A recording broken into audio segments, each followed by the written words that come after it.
Hello, so what we have here today is a fill valve that just keeps running. We know it's not the flapper because the flapper's been replaced in this toilet, and both are fairly new. It's a newer toilet, so I think I know what's going on.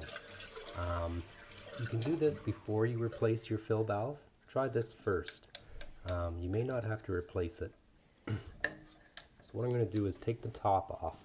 I should start by saying what's happening in this situation is the house has old galvanized piping in it, and you can see the debris at the bottom of the tank there. So what's happening is the debris is coming off the old galvanized lines and it's getting stuck underneath the fill valve. So what you can do is turn this top part of the fill valve and it'll unlock it. And what that's going to do is expose the gaskets inside. And what happens is you'll get a little bit of debris caught in between those gaskets, and it's just going to hold it open temporarily, or it's going to hold it open until the debris is removed. Check the underside of it first. This one I actually just cleaned, but it's just an example. But it was acting up.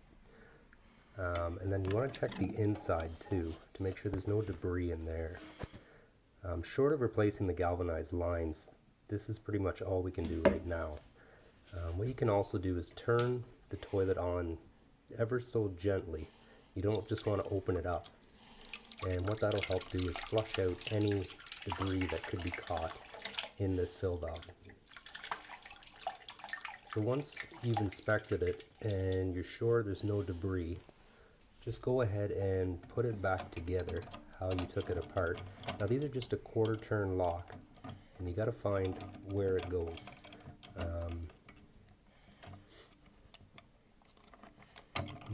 But before you replace the fill valve, try this first. And once you're done and you're sure it's locked, make sure to leave the cap off for now and liven the water again just to make sure you do have it in properly. You will feel it click once you get it in place. Okay, thanks. Follow for more.